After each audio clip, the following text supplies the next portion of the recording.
Evening students. बेटा आज हम मोमेंट ऑफ इनर्शिया में आगे चलेंगे। इसमें हम theorems of moment of inertia ले रहे हैं। Theorems of moment of inertia. Moment of inertia में बेटा हम दो थ्योरम इस्तेमाल करते हैं। पहला है बेटा there are two such theorem, there are two theorems, और दोनों का बेटा बहुत ज्यादा इस्तेमाल है मोमेंट ऑफ इनर्शिया में डिफरेंट बॉडीज का एमआई निकालने के लिए। पहला है theorem of parallel axis. First is theorem of parallel axis. ये पैरेलल एक्सिस थ्योरम जानते हो बेटा, ये फॉर अ रिजिड बॉडी सही है। फॉर अ रिजिड बॉडी यानी ये बात करना चाहते हैं कि कोई बॉडी रिजिड, आप एक रिजिड बॉडी ले लीजिए, कोई भी शेप हो, तो ये रिजिड बॉडी है, इसका कुछ मास है, सपोज मास m है। तो थ्योरम ऑफ पैरेलल एक्सिस ऐसे कहता है, बात ध्यान से सुनिएगा बेटा। देखो हर बॉडी का उसका सेंटर ऑफ मास के अबाउट, ये एक रिजिड बॉडी, इसका मास m है, इसका सेंटर ऑफ मास के अबाउट अगर कोई एक्सिस पास होता है तो मोमेंट ऑफ इनर्शिया मान ले, हमें पता है, मान ले इसके about moment of inertia ICM है, से y1 y2 मान लो, ये सेंटर ऑफ मास है। तो what we are talking about बेटा, देखिएगा रिजिड बॉडी मास m, इसके सेंटर ऑफ मास c से जाने वाला कोई भी एक्सिस ये है, इसके about moment of inertia ICM है, that is known to us, हमें पता है, ठीक है। तो ICM क्या है, MI of the rigid body about an axis passing through centre of mass, centre of मास से जाता है, ठीक है। अब ये थ्योरम ऑफ पैरेलल एक्सिस क्या कहता है कि अगर आप सेंटर ऑफ मास जाने से वाले एक्सिस के पैरेलल एक एक्सिस ये ले लें, सपोज ये एक्सिस PQ है और इन दोनों के बीच की डिस्टेंस h के बराबर है, तो अगर क्या कहते हैं कि इसके अबाउट MI इज नोन, इसके अबाउट MI पता करना है, तो ये थ्योरम ये कहती है कि MI of a rigid body about an axis PQ is, और वो बेटा ये है IPQ is equal to ICM plus MH square. ये याद रखो, इसको खूब अप्लाई किया जाता है, बड़ा इंपॉर्टेंट है। तो ये क्या कहता है कि ये एक्सिस अगर इसके सेंटर ऑफ मास से जाने वाले किसी एक्सिस के पैरेलल है तो इसके अबाउट MI IPQ जो होता है that is sum of MI about center of mass and MH square in mass of the body, और इन दोनों के बीच के जो शॉर्टेस्ट या परपेंडिकुलर डिस्टेंस के स्क्वायर के बराबर होता है, ये है। तो इसको आगे हम इस्तेमाल करेंगे। प्रूफ भी बड़ा सिंपल सा होता है प्रूफ, 11th वाली क्लास में ऐसे ही कई बार प्रूफ पूछते हैं तो वहाँ करते हैं। आगे कुछ अगर लेक्चर 11th के ही पॉइंट ऑफ व्यू से बनाएंगे तो उसमें डाल भी देंगे, आप देख लीजिएगा। अदरवाइज इसका मेन एप्लीकेशन है थ्योरम ऑफ परपेंडिकुलर एक्सिस। तो देखो आएगा theorem of perpendicular axis, right. ये बेटा लैमिना के लिए ट्रू है। लैमिना मतलब प्लेट, जैसे कुछ भी ले लें, प्लेट है, आप मान लें ये नोटबुक है, इसकी ये प्लेट है, आप देखिए ये प्लेट, ये सिंपल लैमिना। ये क्या करता है, ये बेटा लंबाई चौड़ाई या लंबाई चौड़ाई होता है, ये सिर्फ एरिया घेरता है। तो लैमिना मतलब प्लेट जो सिर्फ एरिया घेरता है, वॉल्यूम नहीं घेरता है। तो ये फॉर अ लैमिना है, फॉर अ लैमिना एक तरह की प्लेट के लिए है। और ये क्या कहता है, बड़ा ध्यान दीजिएगा, अगर एक ये लैमिना है, आकार कैसा भी हो सकता है, जैसा अभी मैंने पेपर दिखाया उस तरह से हो, कुछ भी हो, प्लेट है, तस्तरी है, इस लैमिना के प्लेन में दो एक्सिस अगर है, मान लो बेटा ये लैमिना ऐसे ही है बेटा, इसी में रखा है, बिल्कुल ऐसे ही मान लीजिए इसी माइका का हमने ऐसा टुकड़ा काट लिया तो लैमिना है। ये इसका एक्स एक्सिस, ये वाई एक्सिस, दोनों इसके सेंटर ऑफ मास से जा रहे हैं। तो ये क्या कहता है, इस लैमिना का, ये लैमिना है, अगर इसके प्लेन से ही एक्स और वाई एक्सिस लिए जाए, प्लेन में याद रखना बड़ा जरूरी है, तो तुम्हें पता है इसके प्लेन के परपेंडिकुलर, ये इसका जो प्लेन है इसके परपेंडिकुलर ये एक्सिस होगा, इसे हम जेड एक्सिस ले रहे हैं, ये बेटा जेड एक्सिस होगा, ठीक है। तो ये कहते क्या है कि इस लैमिना का एक्स एक्सिस के अबाउट MI अगर IX है, y एक्सिस के अबाउट MI अगर IY है, तो जेड एक्सिस ध्यान रखिएगा, Z axis is the axis passing through centre of mass and perpendicular to the plane, plane के परपेंडिकुलर है। ये एक्सिस इन दोनों एक्सिस के परपेंडिकुलर होना चाहिए। तो अगर इसके about M I I Z है तो थ्योरम ऑफ परपेंडिकुलर एक्सिस क्या कहता है कि M I of a lamina about an axis perpendicular to the plane of lamina IZ is, और ये बड़ा सिंपल सा है बेटा, IZ, और ये सेंटर ऑफ मास से भी जाना चाहिए, IZ इक्वल टू बेटा होता है IX प्लस IY। IX क्या है बेटा, MI about x axis, IY क्या है, MI अबाउट जेड एक्सिस। इसीलिए इसको परपेंडिकुलर एक्सिस थ्योरम कहते हैं, because Z axis is perpendicular to the plane of lamina. इसका भी शानदार एप्लीकेशन है, मेन एप्लीकेशन है, उसको ही हम लोग करेंगे। आता है तो प्रूफ हम पहले परपेंडिकुलर एक्सिस का करते हैं। Proof of theorem of perpendicular axis, right, proof. तो proof of theorem of perpendicular axis हम यहां पर ले रहे हैं। अब आया क्या है थ्योरम, आपको ध्यान है क्योंकि स्टेटमेंट पहले लिख चुके हैं। प्रूफ में याद है आपको बेटा, it is true for the lamina. तो आप एक ऐसे लैमिना बना लीजिएगा, ये लैमिना आया तो पता है इस लैमिना में आप ये वाई एक्सिस ले लीजिए, एक्स एक्सिस ले लीजिए, ये जेड एक्सिस ले लीजिए, जेड एक्सिस ये है बेटा ऐसे, राइट। इसका मास m है, कैपिटल M लिया है। अब कैसे प्रूफ करें, आप मुझे इस बॉडी को छोटे छोटे मासेस से बना हुआ मान लो, तो वैसे ही एक मास यहाँ dm सेलेक्ट कर लीजिएगा, ठीक है। तो हमने क्या किया, this entire body is made by small small mass particles and we have selected one such a small mass particle dm। इसकी इस O से बेटा ध्यान रखिएगा, ये जेड एक्सिस ऐसे है, जेड एक्सिस के अबाउट ही हमें एम निकालना हो, ये डिस्टेंस r मान लेते हैं, राइट। अब आप देखिए अगर इसकी पोजीशन ले तो एक्स वाई है, इसके पोजीशन है कोऑर्डिनेट एक्स वाई है। एक्स वाई का मतलब हुआ एक्स एक्सिस पे आप ये चलते हैं और वाई एक्सिस पे ये चलते हैं, ये आ गया। इसे भी आप वाई बना सकते हैं, तो आप कह सकते हैं वाई इज दिस ऑल्सो, ये भी वाई हो गया, क्लियर।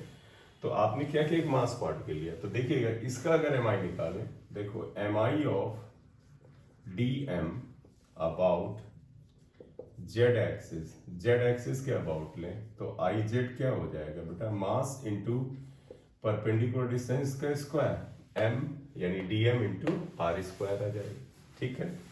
लेकिन फिगर में देखें, बट अगर आप फिगर में देखें तो आप देखिएगा बेटा क्या है, आर जो है और एक्स और वाई, इसमें आपका पाइथागोरस थ्योरम लग रहा है, तो R square equal to X square plus Y square कर सकते हैं। Therefore I Z can be written as dm x square plus y square आ गया।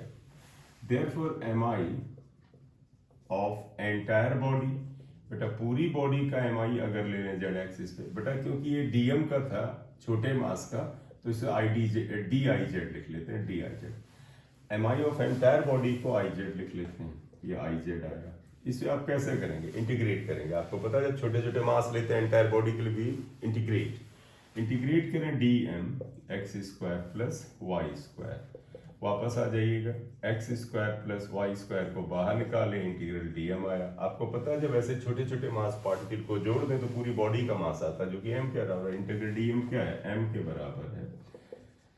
तो x square plus Y square is equal to M, therefore I z is equal to M x square plus M y square, ये आया।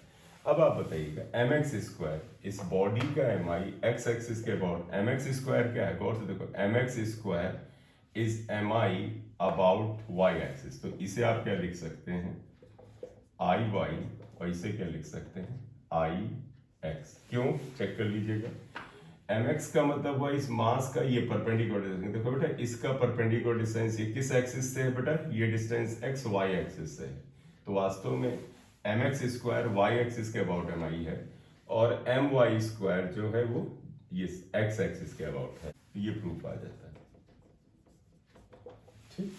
इसे आप जरा सा screenshot ले लीजिए, फिर पैरेलल एक्सिस थ्योरम को प्रूफ कर लेते हैं। देखो proof of theorem of parallel axis के लिए ले लेते हैं। तुम्हें याद है पैरेलल एक्सिस थ्योरम जो था, it was true for the rigid body. तो अगर हम प्रूफ पे आए तो आप यहाँ एक रिजिड बॉडी मान लीजिए, ध्यान रखिएगा रिजिड बॉडी है। रिजिड बॉडी मतलब जिसका कुछ वॉल्यूम होता है और साथ ही साथ जो है वो एक्सटर्नल फोर्स लगाने से उसके मॉलिक्यूल में रिलेटिव डिस्प्लेसमेंट नहीं होता है। तो रिजिड बॉडी है, इसका मास m है।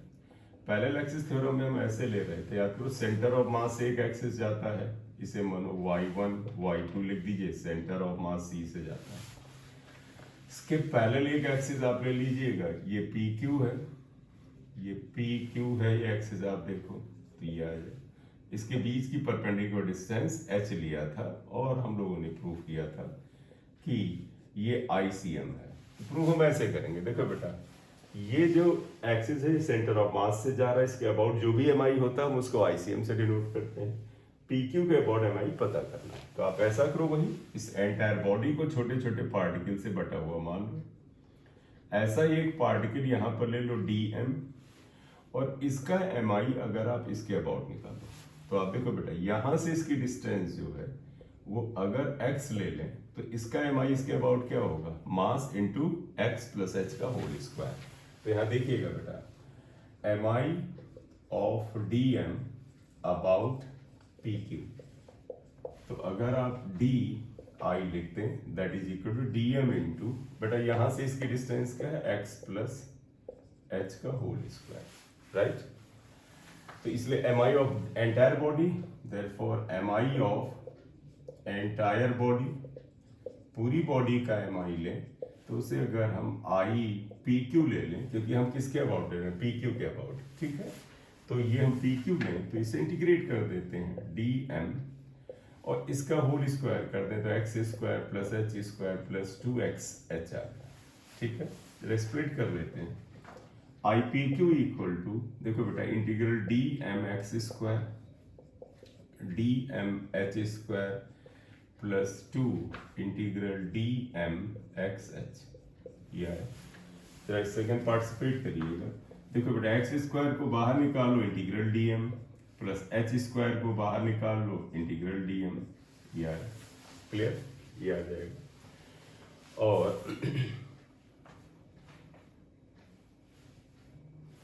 प्लस ये अगर आप आ जाएं तो देखो क्या आ जाएगा 2। जरा इसे देखिएगा इंटीग्रल DMxh क्या आ जाता है, x और h को अगर हम मल्टीप्लाई करें तो क्या आ रहा है यहाँ, तो जरा सा देखिएगा। मैं इसे h भी कॉमन निकाल लूं क्योंकि इनके बीच की डिस्टेंस ये कांस्टेंट है, तो हम इसे ऐसे ले लें DM इंटू x। अब आप याद रखिएगा ये बता क्या रहा, ये बता रहा पार्टिकल का मास और एक्सिस जो सेंटर ऑफ मास से जा रहा है उससे परपेंडिकुलर डिस्टेंस। मैंने पहले भी आपको बताया है कि जब परपेंडिकुलर डिस्टेंस से मास को मल्टीप्लाई करते हैं तो जो वैल्यू आती है उसे मोमेंट ऑफ मास कहते हैं। और अगर आपको याद हो about the centre of mass moment of mass is 0। तो यहां पर आप ध्यान रखिएगा, यहां पर इंटीग्रल DMx जो होगा 0 होगा। क्यों होगा मैं लिख देता हूं, since about centre of mass या axis passing through centre of mass moment of mass is 0 होता है। तो ये वाला टर्म तो 0 हो गया। अगर ये टर्म 0 हो गया तो IPQ क्या आया देखिएगा बेटा, x स्क्वायर इंटीग्रल DM को m लिख लो, x स्क्वायर इंटीग्रल DM को m लिख लो और ये 0 हो गया। अब देखो बेटा mx स्क्वायर क्या आया, अगर इस बॉडी का मास m है और उसका जो मास है उसकी सेंटर ऑफ मास के अबाउट डिस्टेंस आप देखो x के बराबर है, तो ये ICM के बराबर हुआ। where ICM is actually mx square, यानी mx स्क्वायर ICM है। तो अब अगर हम इसको लिखें तो देखो क्या आता है, therefore IPQ this is ICM plus MH square. यही तो थ्योरम ऑफ पैरेलल एक्सिस है, प्रूव्ड, ठीक है। तो ऐसी कोई जरूरत हमें बड़ी नहीं रहती है, लेकिन जो बच्चे 11th में पढ़ रहे होते हैं उनको अंदर क्यूरियोसिटी होती है कि हम करें ये क्या होता है, ठीक है। या इसे आप लिख लो बेटा, एक सवाल भी इस पे छोटा सा ले लेते हैं क्योंकि डिस्क्रीट पार्टिकल का सेंटर ऑफ मास हम निकाल सकते हैं। एक क्वेश्चन ये है बेटा, आप देखिए, अगर मान ले 4 पार्टिकल्स हैं बेटा, देयर आर 4 पार्टिकल्स, उनके कुछ मास हैं,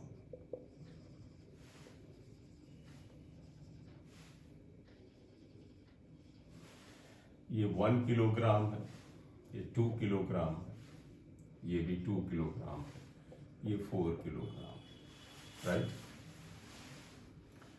ये भी हम 4 किलोग्राम, तो 4 particle, they are kept at the corner of a square of side, इनकी साइड ए इक्वल टू, यहाँ पर हम 2 मीटर ले रहे हैं, side a equal to 2 metre यानी स्क्वायर है। तो हमें बताना है कि इनका मोमेंट ऑफ इनर्शिया क्या होगा, हर मास पार्टिकल। अब होगा सर मोमेंट ऑफ इनर्शिया में बेटा ये बड़ा इंपॉर्टेंट होगा कि अबाउट व्हाट एक्सिस, किस एक्सिस के अबाउट, तो about an axis passing through its centre of mass. तो पता है कि इसका जो, तब तो हमें सेंटर ऑफ मास लोकेट करना पड़ेगा, चेंज करते थोड़ा सा। देखो ये अगर ये बॉडी है, इसके ऊपर ये 4 पार्टिकल अगर 2 किलोग्राम के रखे हुए, ठीक है, तो सेम मास लेने से फायदा क्या हो जाता है आपको पता है कि अगर स्क्वायर के सारे एंड पर अगर सेम मास 2 kg या एनी अदर मास m kg रखे हो, तो इसका जो सेंटर ऑफ मास इसी के सेंटर से जाता है। हमसे कहते हैं एक ऐसा एक्सिस जो इसके सेंटर ऑफ मास से जाए और परपेंडिकुलर टू द प्लेन हो। mi बताओ, find out mi of the system about an axis passing through center of mass, passing through about an axis passing center of mass and perpendicular to the plane of the square के plane के perpendicular, right? Yeah. तो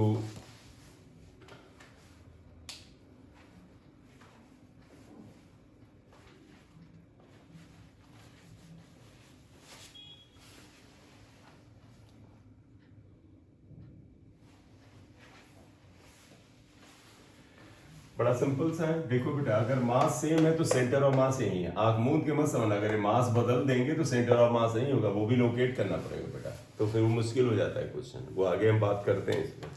तो ध्यान रखिएगा जब मास ये सब same है तो सेंटर ऑफ मास यहीं पर है, तो सोल्यूशन में लिख सकते हो in this case COM is at the center of square, यानी COM centre of the square पे ही है, यानी C से ही है। ऐसे जा रहा है तो आप बताओ बेटा MI निकालना बड़ा आसान है। आप कहो सर ये डिस्टेंस ये पता कर लें, R यही R ये भी होगा, ये भी R होगा, ये भी R होगा, तो आप बताइएगा therefore MI about an axis through C and perpendicular to the plane, ये अंडरस्टूड है, परपेंडिकुलर C ऐसे, ठीक है। ये हम अगर I लिखें तो क्या आ जाएगा, देखो बेटा 2 इंटू आर स्क्वायर, तो आ जाएगा 2 into are square plus 2 into are square, क्योंकि 4 मास है सबका, आएगा 2 into are square plus 2 into are square, right. तो इसका मतलब 4 टाइम्स 2 आर स्क्वायर आ गया, इसका मतलब 8 आर स्क्वायर आ गया। फिलहाल आर की वैल्यू निकाल लेते हैं, बड़ा सिंपल सी बात है। देखो बेटा ये डिस्टेंस 2r हुआ, ये डिस्टेंस a के बराबर है, तो इस ट्रायंगल में निकालते हैं। देखिएगा इन ट्रायंगल, इसे a से b से c और इसे d ले लेते हैं, तो ये d और इसे e ले लेते हैं, इसमें आते हैं a b d, in triangle a b d, इस पे जा रहे हैं। देखो बेटा इसका स्क्वायर प्लस इसका स्क्वायर इसके स्क्वायर के बराबर होगा, यानी 2r स्क्वायर, देखो ये बेटा 2r equal to a square plus a square, तो इसका मतलब 4r square equal to 2a square. फिलहाल कैंसिल करो, ये 2 आया, तो r equal to a square upon 2, तो अब आप देखें तो ये क्या आ जाता है, तो r स्क्वायर, क्योंकि हमें r स्क्वायर ही चाहिए तो सीधे ये निकाल के रख लेते हैं, क्या जरूरत है आगे हम r को निकालें। ये तो देयरफॉर क्वेश्चन 1 में सब्स्टिट्यूट करें, तो i इक्वल 8r स्क्वायर, यानी 8 इंटू r की वैल्यू a स्क्वायर बाई 2 है, r स्क्वायर की वैल्यू, तो ये 4 आया, तो 4a स्क्वायर आ गया, ए की वैल्यू 2 है, इसका मतलब 4 into 2 square equal to 16। Unit में पता केजी मीटर स्क्वायर होता है, मास आप देखो किलोग्राम में है, डिस्टेंस मीटर में है, तो वैल्यू ये आ गया 16 kg metre square. This is the MI. देखिएगा बेटा, हम निकालें MI of two particles about their centre of mass. तो अब इसका मतलब समझिएगा, एक अच्छा क्वेश्चन है, ऐसा नहीं है कि इसमें कोई बड़ा यूनिकनेस है, लेकिन एक्चुअली कई बार हमारे दिमाग से ये चीज़ें निकल जाती हैं, इसलिए हम इसको कर रहे हैं। कारण क्या है जरा देखिएगा, आपको हम बता रहे हैं यहाँ पर। देखिएगा, देखो दो पार्टिकल्स हैं, मास m1 m2 है, इनको ज्वाइन करने वाली लाइन है, और उस लाइन का जो डिस्टेंस है यानी सेपरेशन है दैट इज r, ये r के बराबर। हमसे कहा गया यार इन दोनों मास पार्टिकल का जो सेंटर ऑफ मास है वहां से अगर एक्सेस जाए तो एमआई निकालो। तो भैया पहले सेंटर ऑफ मास तो लोकेट करो कहाँ पर है। तो आप ध्यान रखिएगा, एक्सिस सेंटर ऑफ मास से जाएगा, और मास जब अलग अलग है तो सेंटर ऑफ मास मिड में तो होगा नहीं। अगर ये दोनों मास सेम होते तो मिड में होता है। तो पहले बेटा हमें सेंटर ऑफ मास लोकेट करना पड़ेगा। मान लें इस तरफ से centre of mass r1 distance पे है इस पॉइंट पर, और इस तरफ से डिस्टेंस इसकी r2 है, निश्चित रूप से r माइनस r1 होगा। ठीक है, let COM is at distance या distances r1 and r2 from m1 and m2। हमने m1 एंड m2 दोनों तरफ से डिस्टेंसेस r1 r2 मान लिया। देखो बेटा, इधर से r1 इधर से r2 है, एरो बना लो, ये भी बना लो। ठीक है, तुम्हें याद है by the definition of centre of मास क्या होता है बेटा, m1 r1 equal to m2 r2। तो आप लिखोगे since m1 r1 is equal to m2 r2 होता है। यहां से हम r1 पहले निकालते हैं, तो देखो m2 r2 को r माइनस r1 लिख लो। देखो m1 r1 plus m2 r minus m2 r1, r1 right में ले आए, देखो r1 लेफ्ट में ले आए, तो m1 plus m2 equal to m2 r आया। तो r1 इक्वल टू बेटा m2 upon m1 plus m2 into r आएगा, ये r1 आ, ये इक्वेशन आपको 1 मिली। ठीक है, तो इसका मतलब आपको सेंटर ऑफ मास m1 से पता चल गया। अब हमें r2 निकालना पड़ेगा। तो अगर आप लिखिएगा therefore r2 that is equal to r minus r1, r minus m2r upon m1 plus m2। Simplify करिएगा बेटा, तो देखो ये क्या आ जाएगा, m1 plus m2, r common ले लो, तो यहाँ m1 plus m2 minus m2 cancel हुआ ये, तो आप देखें क्या आ जाता है, r2 will be equal to m2r upon m1 plus m2 और m2 कैंसिल हुआ, ये जिंदा रहेगा बेटा, तो m1r आया, m1r upon m1 plus m2, ये आया r2। तो भैया r2 पता चल गया, r1 पता चल गया, दोनों वैल्यू आ गई। तो अब क्या करें, अब हो गया बेटा मोमेंट ऑफ इनर्शिया आ जाएगा। देखो देखिएगा, एमआई ऑफ द सिस्टम, ये जो थ्रू पार्टिकल का सिस्टम है, about an axis passing through centre of मास, अगर आप निकालें तो क्या आएगा, I इक्वल टू देखो आएगा m1 r1 square plus m2 r2 square, m1 r1 square plus m2 r2 square. r1 r2 की वैल्यू रख के सॉल्व करिएगा। m1 r1 आप देखिए क्या आया था, m2 r upon m1 plus m2 plus m2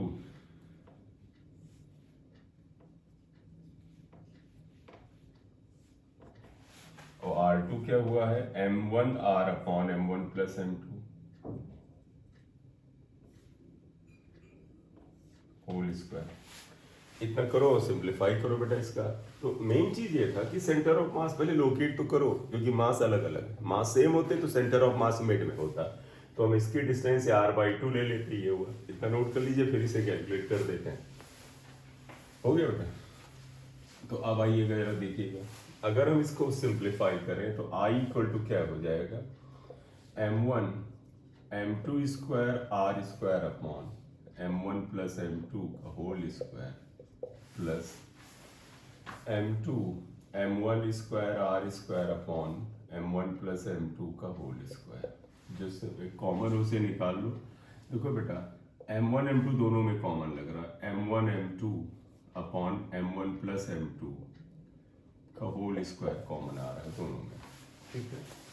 तो देखो बेटा यहाँ पर क्या है, m1 m2 कॉमन आया तो यहाँ m2 बचा, आर स्क्वायर भी तो कॉमन है, आर स्क्वायर, तो देखो m2 बचा, और यहाँ पर देखिए बेटा m1 m2 कॉमन आया तो यहाँ m1 बचा, सिर्फ इतना बचा, ये बेटा इससे कैंसिल हो जाएगा, तो I इक्वल टू ये आया m1 m2 upon m1 plus m2 into are square.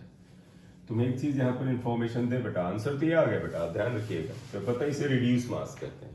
तो कई बार आपको याद रखना हो या ये कहें तो आप कह सकते हैं कि एक्चुअल में जब दो मास डिफरेंट वैल्यूज के हों तो इसके सेंटर ऑफ मास का अकॉर्डिंग भाई क्या होता है, reduce mass into separation between them का square, where m1 m2 upon m1 plus m2 is called mr, इसे बोलते हैं रिड्यूस्ड मास, ये रिड्यूस मास होता है। तो आप कर सकते हैं कि इस केस में reduce mass into r square होता है। क्लियर बेटा, इतना लिख लो, स्क्रीनशॉट ले लो।